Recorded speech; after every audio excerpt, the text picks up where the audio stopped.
You are tuning in to the You Are Loved podcast, where we hope to bring love and kindness to the world. Welcome to another You Are Loved podcast, where we have the amazing Sandra Caldera on with us today. She was born in the Republic of Panama at age 17. She came to the United States to pursue her university studies at Xavier University in Cincinnati, Ohio. And in June 4th, 1977, she obtained the degree of Bachelor of Science in Business Administration with a major in marketing. Sandra Caldera brings a vast experience in the financial industry, where she began her career in 1981 at the Sumitomo Bank Ltd. Panama branch as a business promotion officer with the title of assistant manager. In the capacity, she acquired a vast experience in merchant banking. In 1988, she immigrated with her family to Miami, Florida, and in August 1990, she started her career as a financial advisor for Merrill Lynch and Bank of America Corporation. After 30 years in her successful role of private wealth advisor, she decided to retire to pursue a new career as a transformational and empowerment coach. During the last 5 years, Sandra has been trained by renowned coaches like Fabian Tejeda, master coach in Neuro Linguistic Programming, AHPNI, Brian and Nicole Witten from Core Coaching, Mary Halma Flemings from One Soul Purpose, Sheila Applegate from Consciously Awesome, and Johnny Roman from Sustainable Transformation Coaching. Today, Sandra serves as the president of Sandra Caldera Coaching, LLC. That said, what really excites Sandra is her family. She lives in Broward County, Florida with her love partner, Ralph, and she finds joy in being the mother of Anna and Vanessa and the grandmother of Alex, Eddie, Barbara, Victoria, and Adam. Welcome, Sandra. Thank you so much. Thank you, Jacqueline. Thank you so much for having me here. So I'm in Oakland Park right now. What part of Broward County do you live? Like what specific Hollywood. city? Hollywood. Oh, okay, you're in Hollywood. Yeah. Okay. I live north of that. So as between here and Atlanta. But it's freaking hot outside today. So it's like just sweating. So so you went from like Panama to Ohio to Florida, and like so your story like spans countries and cultures and careers, like with your like you went to college for marketing and then you ended up in finance. So how has your sense of identity evolved through like these life chapters? Well, I think that one expression that I use commonly is that our souls really knows what the destiny and path is, and all you have to do is listening to your own voice, your inner voice. Since I was 7 or 8, I was telling my teacher to teach me English. In that time in Panama, they only taught English at the 6th grade level, but it has evolved since then. But at that time, I would stay in my break and I would like to study English because one day I was coming to the United States. That was my own story. I never discussed that with my family. It was something that I had in my heart. So sure enough, at the age of 17, life put the people that allowed me to come to Cincinnati, Ohio. I studied English and before going to the university in Ann Arbor, Michigan, University of Michigan. Of course, it wasn't enough. So as I was studying my career, I had to learn English basically on the go. Mm-hmm. It was difficult, but it was my goal. Yeah. So I knew that I love marketing. I love people.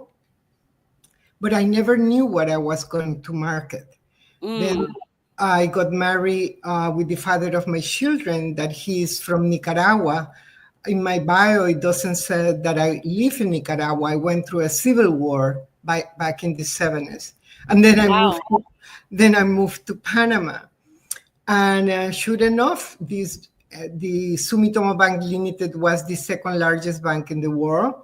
And I was I asked for a position and they interviewed me, and I was there 7 years. It really opened my eyes because I had to work with Latin America, Mm-hmm. really paving the way for me to come to work in the financial industry, because I was working for an American company, but in the international division as a private wealth advisor for 30 years. So the previous Mm. year really opened my eyes to understand the Latin American market and how the economy of each country works, which Mm-hmm. was very valuable in my career for the next 30 years here in Miami. So I believe that if we listen to our heart, we are show a path, the path that we should take. Mm-hmm. So that's how it went up to that moment. Okay, that's awesome. That's awesome. So you spent over, you spent 30 years in the financial world, so like what do you think was the inner shift that led you to walk away from your success at Merrill Lynch into like your calling as a transformational coach? I had my own journey. Mm-hmm. I had my own coaches. I work on my transformation at the personal level, and it was then my desire that one day I wanted to help others to know who they are, to really have a balanced life. I always said that we have a table with four legs. The career is one of the legs, the family life, the spiritual life, and the financial life. So we can have harmony and have that stable. And that was my desire when I went through my own challenges in my personal life, in my relationships. I went through a lot of mentorships and coaching, and to me that was very valuable. It really changed who I am, how I think, how I believe that things should be. And it was really, really some desire that I never knew when it was going to happen. I always said, okay, one day I want to do it for others. I had Mm-hmm. people who did it for me, and it was very impressive. And it was like my promise to God. And Mm. but those things that you say, but you never know when they are going to happen. Yeah. Yeah. Yeah. And then when the timing is right, it's right, right?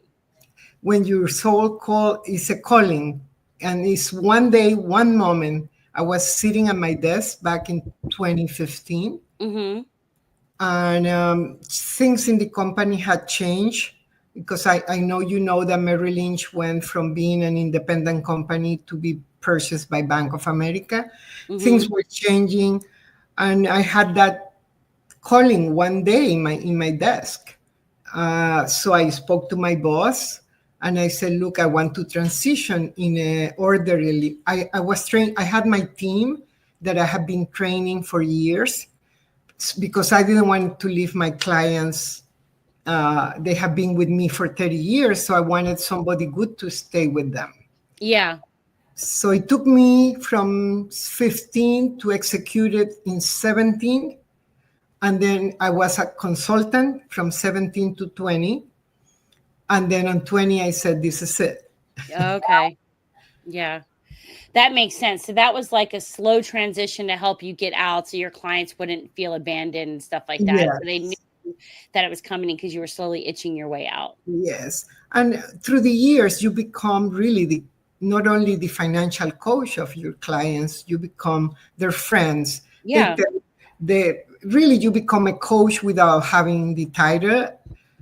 So Yeah. but there is a lot of restrictions in the financial industry. So Yeah. I couldn't do both. I Yeah. couldn't, I couldn't stay as a financial advisor and be an empowerment coach. I couldn't Mm-hmm. do it. Yeah. So I had to make a decision, and I couldn't die with that music inside me. Yeah. Yeah. I love that. So now that you're helping others rewrite their inner narratives, like what patterns do you see most often in like women who've accomplished much yet still feel disconnected from their true selves? Where they want to hear their inner music. Um, you know, what I have experienced in my own life and in the life of many successful women Mm-hmm. is that we need, as a child, the attention of the father figure a lot. Yeah. Um, my dad was a doctor. We came from a very humble family, and my dad used to work 24/7. There were only 3 doctors in that little community. So I hardly saw my dad as a child. So you really feel, you become very achieving to compensate for that Yeah. attention. Yeah. You need that masculine energy. So you become kind of independent. Yeah. But then in the personal life, you are always attracting the wrong kind of person. Yeah. So that's what I have noticed. And that was one of the things that I work at and that I was able to figure out. And thanks God, I was able to, I went through a divorce. And then I stayed single for a long time, and then until I finally was able to attract somebody who is really somebody that is my equal in every sense. Somebody who supports me, who challenge my thinking, and who keep you alive. Yeah. And I think that many of the most successful women in career are sometimes lacking that personal relationship in their life Yeah. in the Yeah. right way. Yeah. I agree with that. For so long, I had, pursued like business and my job and, just I didn't always have my priorities right. But I never, like had anything successful long term. Well, I did have a couple, but, and then I realized later on that there was just like a lot of stuff I needed to fix for myself, and heal. And just to be able to attract the right person. And now I'm dating somebody that's absolutely amazing. And I'm so happy. It's just, and he does challenge me, and he is very kind and, and funny. So yeah. So, Yes, that's and I'm thankful. yes, we are, right? Yeah. So in my coaching, I do, people come to me from all business people, executive, but now that you mention, most of the women that I have coached, they come to me for relationships. Yeah. Yeah. Yes. So, and they are very successful people. But I think that we need to really open our heart and love ourselves. Yeah. Sincerely, and be okay with who we are and how we are. And then when we embrace ourselves fully, then everybody else will embrace us, especially the opposite sex. Yeah. I completely agree with that. So I had a lot of working on my, and then still do, right? So he helps, which I don't always like, but point out blind spots and stuff that I have. But I'm happy that he does that instead of just shutting down and not saying anything to me, Yes. So is communication is very important, Yeah. So that's basically, and I think that every person, if we are in this world, we came to learn something, and everybody has challenge in different areas. Yeah. And when we are more in the area that we are most challenged, that's the area that we need to grow. And that will really embrace every area of our life, because if you are happy in your personal life, you're going to be successful in your career, with your family, with your children, grandchildren. Yeah, that's so true. So after years of high level success, so what did you discover about your own worth that went beyond like your title, your income, your achievements? That I recently posted something on LinkedIn that you evolve and your Mm-hmm. values change, and you move from you adapt. You have macro values that are always the same for everything, but for every chapter of your life, for every transition, you need to adapt new values and really go deep inside and say, what is that is really important for me, that I would do even if I don't get paid Mm-hmm. when it comes to career, something that I Mm-hmm. love to do. And if I didn't need the money, I will not charge anybody. Mm-hmm. Uh, and that's what you have to ask yourself, Mm. because in our industry, in my previous industry, people is really identifying themselves with the numbers, right? You are how much you produce, what Yeah. do you achieve, and you become somebody that competes with yourself and with others, and you are really, what is your production, what is your number? And that's what you need to understand, who you really are beyond whatever accomplishment that you have in any area of your life. You really need to go deep and say, who am I at a higher level? Who am I when it comes to being a human being? What is so my desire is, it didn't change me. The fact that I'm not the financial advisor anymore, Mm-hmm. it didn't change me. On the contrary, I feel much more accomplished at this level at this stage in my Oh, life, that's awesome. by changing people's life. In Yeah. not only in the financial, I also coach people on their finance if they request that. But when I see that the person transform as a human being in all ways, that is worth, is priceless. Yeah. There is no money that you can attach to that sense. When you see the change, when you see the people becoming different and helping people to transition into their careers or to fix their relationships. Because one thing that I have always tell my clients is that we need to come from the cause of whatever is bothering us. We cannot be the victim. So that's my first thing that I tell them. You need to be the cause of whatever you want to change or whatever you call a problem. You cannot come to me telling me that you are the victim, because Yeah. from the victim standpoint, you don't transform, you don't get empowered, you lose power.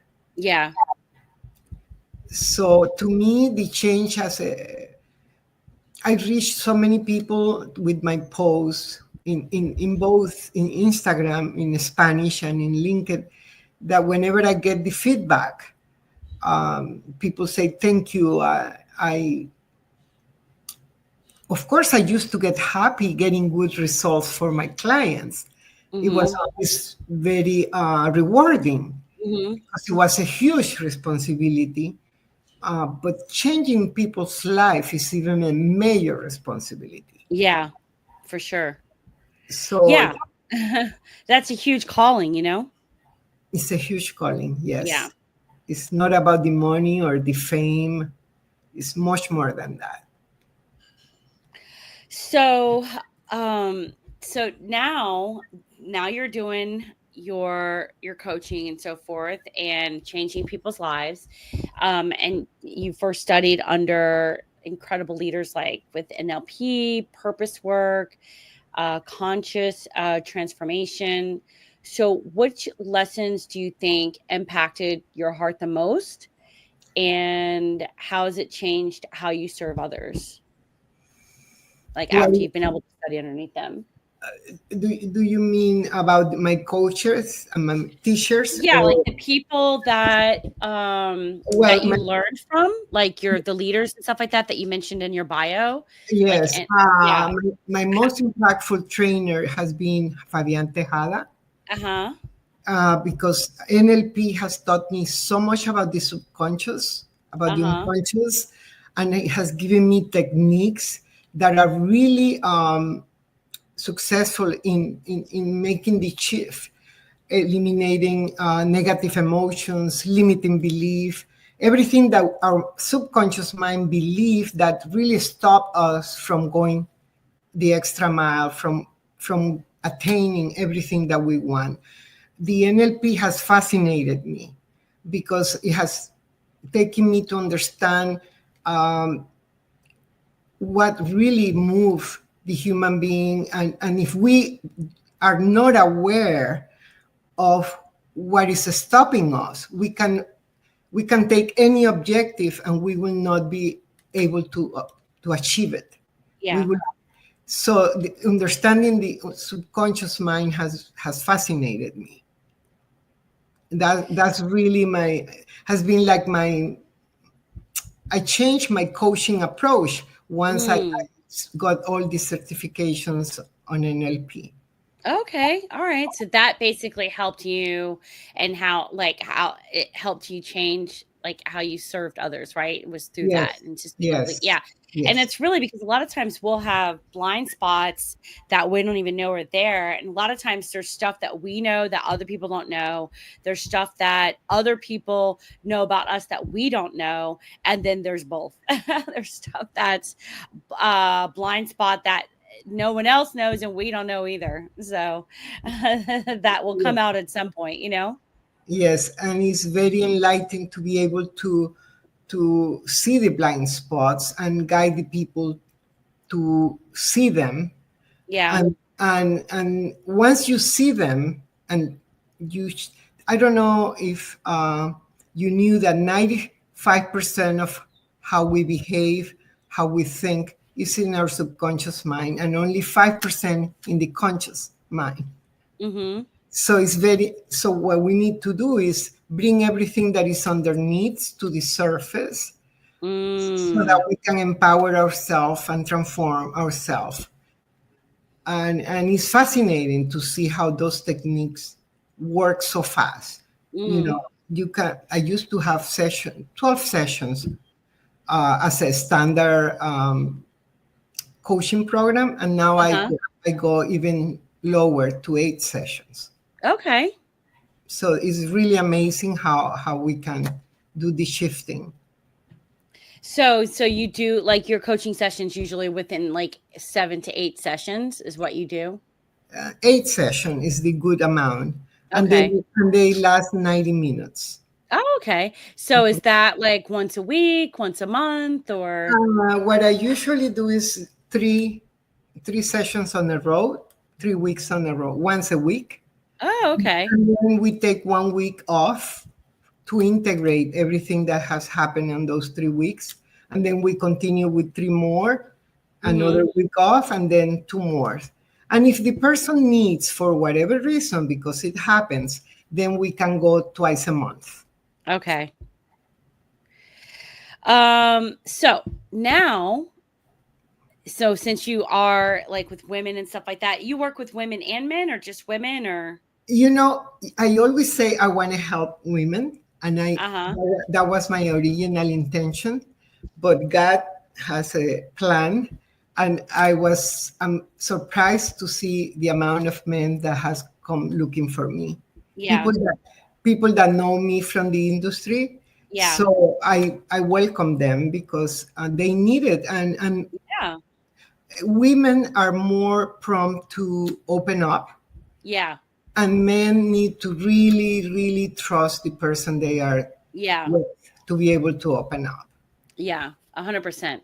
And if they know you from a previous field and they know that you've kept stuff confidential, and I'm sure they've Yes, appreciated your advice in the past, but now they can actually do some true work yes, and be vulnerable in other areas outside of their finances, So, yes. It's easy for us, and I'm glad that it's easy for us women to be vulnerable, but mhm. it's not easy for men. Well, It's, it's not easy for me. I can tell you that. As a woman, it's not easy for me to be vulnerable. So, but yeah, but definitely normally it is for women, and definitely much harder for men. So that's yeah, great that you do that for them. I think that's amazing. I felt like my brain was a little too soft, so I just didn't really feel like men were my avatar, but I know that there's men out there that need stuff like this. So I'm happy to know that there's women out there that are able to do that for them, when they yes, come. yes. So I that's was not expecting, really. I was really, but now I have it more and more. hmm. So it's maybe 60-40, sixty Oh, percent wow, that's great. and 40% 60% men. women, 40% men. Yes. Oh, wow, that's amazing. So, I said we plan, and that has a interesting way to show us otherwise. Yeah, exactly. So, what would you say to the women listening? Because that's the majority of my audience. But what would you say to the women listening who feels like it's too late to start over, dream again, or become who she was truly meant to be? Like you really made a transition after 30 years in your career. So, what would you say to them? I'm going to tell you my age. When I did the transition, I was already 65. So Wow. I'm going to be 70 in a few days. Wow, you look fantastic. I would never know. Thank you. And it's never too late because you need to keep alive. You need to Hmm. keep doing what you are supposed to do to the end of your days. And I saw in my previous career that I had clients that were 90, 95, and they had a brilliant mind because they kept working, they kept doing what they love. Hmm. One advice is do what you love. Hmm. Don't stay long in a place where you don't feel that you have the energy, the love for it, because life is short and we need to time is so valuable. That's our commodity that we can Yeah, never replace. We can replace many things, but time. So right. it's never too late. Um, and I keep going. I keep training myself as to be the best coach I can be, to be the best human being that I can be, to be the best mom, the best grandma, the best partner with my partner. Hmm. It's never too late. There is no age Yeah, to do the changes that you need to do. You just need to have, when you transition in any area, it's very important to find a mentor or a coach or both, somebody mhm, who can really hold your hand through your transition. yeah, yeah. So, and I agree with that for sure because it really, you have to be able to, it's great to have somebody that you can bounce stuff off of and that have been through it and have come out, on the other side. So I think that's awesome. So, Sandra, you radiate both confidence and humility. So, what spiritual truths or daily practices keep you centered in love, purpose, and peace? Well, since I was little, I lost my mom last year. Oh, wow. As I think of her often, she cemented in me a faith, a lot of Mhm. faith since I was a little girl. I was the only child. And I never lost that faith, even in my darkest, deepest, horrible moments that we all go through. Um, in my peak and valleys, I keep my faith in a higher power, and Mhm. I recommend that to anybody. I don't care how you call it or through what means you do it, but having the trust that there is a purpose and that somebody in higher than you is directing your life because you came here with a purpose. So it has been my faith in God. I'm Mhm. Christian, but I also study a lot of Indian philosophy. And to me, there's two ways to live. You can live in love or in fear. Mm-hmm. And every Mm. conduct, every decision if you go to the back of it, it comes from love or from fear. Yeah, that's so And true. so we need to open our heart to love ourselves first, to love human beings, but there is also the trust and love to a higher power. Yeah. Yeah. And that's what has ruled in my life. In my happy moments, always grateful. Gratitude has been my companion. Mm-hmm. I have always been grateful for little things in my life, um, and has given me humility too, because I always know that I'm just a vessel. Mm-hmm. Um, Sometimes when I'm doing my sessions, I'm guided. I'm Yeah. guided by what to do, how to do it in that moment. And Yeah. so it's not me. I'm just being a vessel and I'm serving. Yeah. So if you look over like your whole journey, now to being a beautiful young 70, right? You've gone through banking. Now you are spending these years in your life serving other. I mean, you've always been serving others, but like in a different path. So what do you believe like God has been teaching you along the way? Like, you know. He has been teaching me to open my heart. Mm-hmm. He has teaching me love. I think people tell me that I'm a loving person because I Mm-hmm. always believe that through love you can conquer everything, every adversity, Yeah. every misunderstanding. And so he has teaching me love and humility, because I always believe Mm.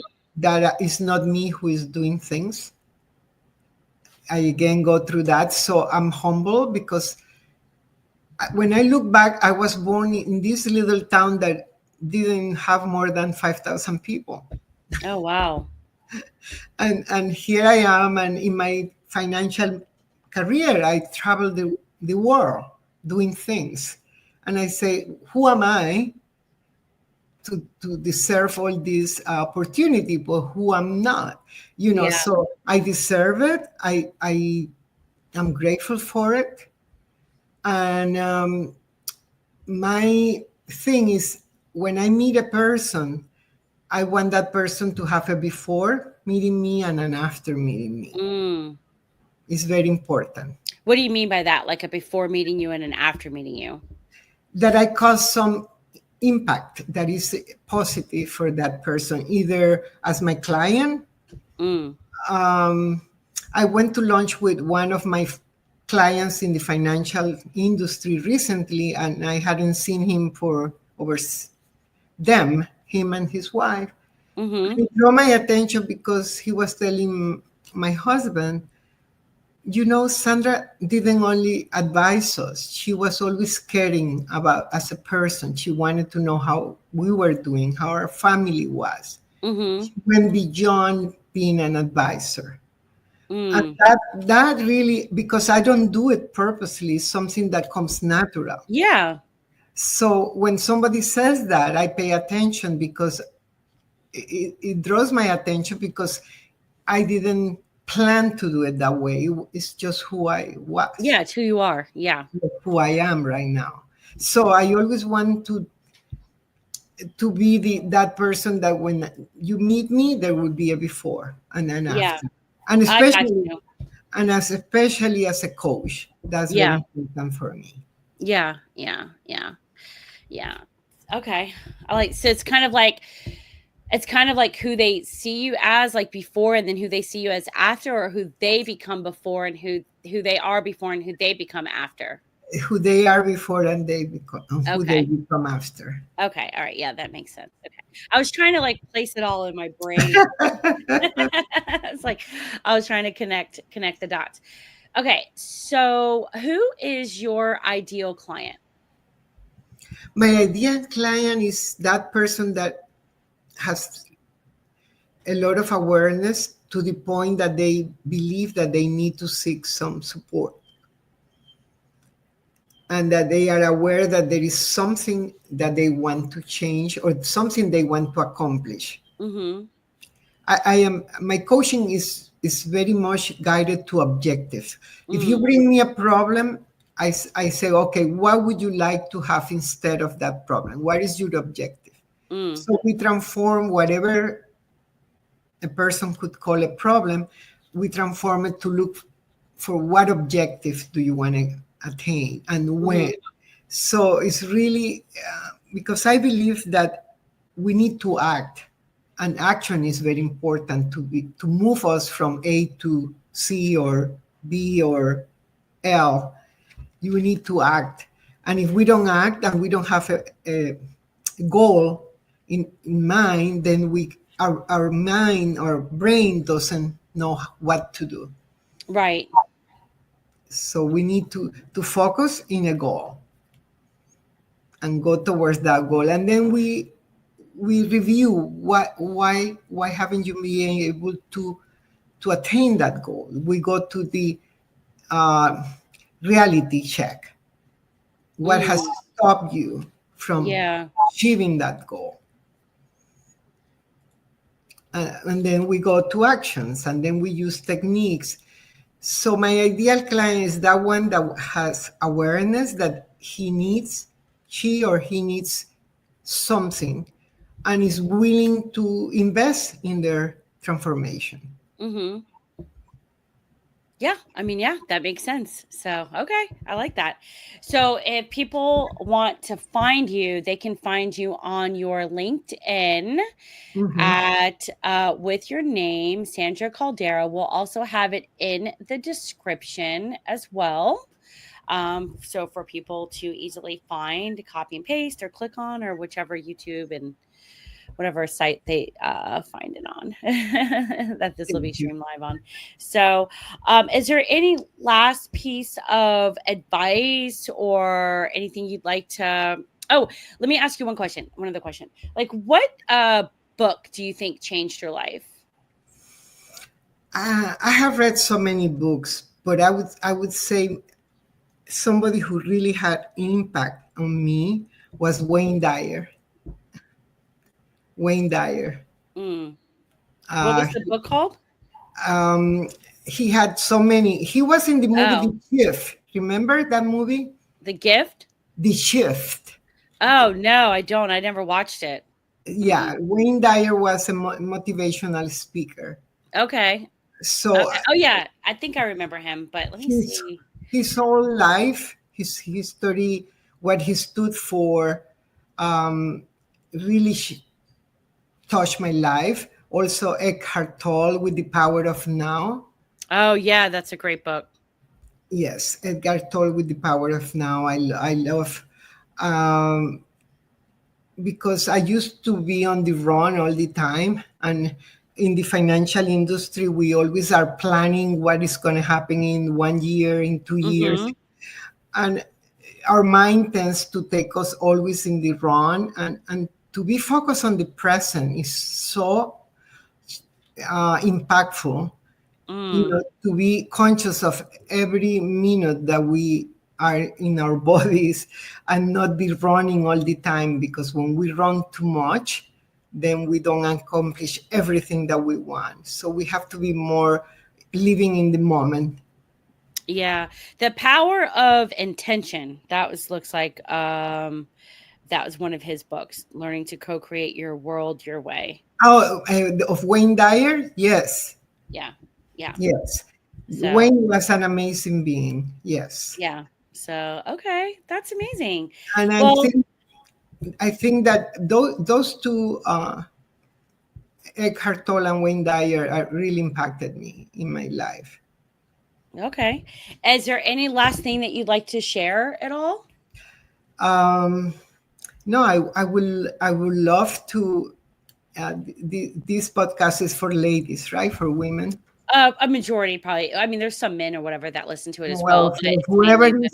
whoever is listening to you and me today, I will just ask them, look inside and look for those moments to be able to get to know you and what moves you one way or the other, and never be afraid to change or to transform or to seek what you love, be a career, family, hobbies, sports, whatever you do.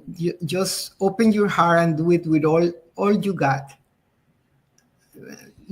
Always have that heart open, because when you have an open heart, you see opportunities around you. Yeah. And the opportunities look for you. Yeah. So to me, again, life is either fear or love, and you got to choose. Yeah. I love that. Love, fear, or love. Which one are you going to choose? Yes. I choose Jesus. Well, Jesus is love. He's love, yeah.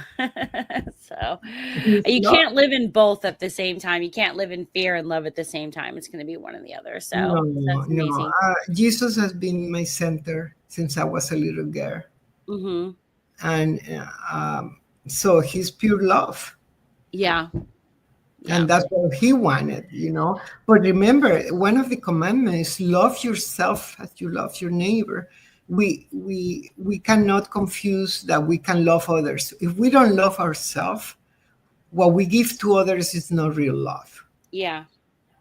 It's an exchange of whatever kind. But to really love the other, you need to love yourself first. Yeah. Yeah. So, well, Sandra, thank you so much for coming on. I really appreciate it. It was an absolute delight having you on the podcast today. And this will probably go out in about 3 Mondays from now. And then we'll be able to go from there. And then I'll send you our YouTube page on LinkedIn so you can subscribe to it. And then you'll get notified when it goes out. Thank you, Jacqueline, okay. and thank you for everything you do. All right. Thank you so much. Bye. Yeah, good. Bye-bye. Everyone, thank you so much for tuning in today. We do have an amazing 21-day transformational journey, and you can either get it for free at youarelovedjournal.com, or you can get the hard copy at youareloved.store. And go ahead and get that today and take that journey, the 21-day journey with us. And I hope you all have an amazing day.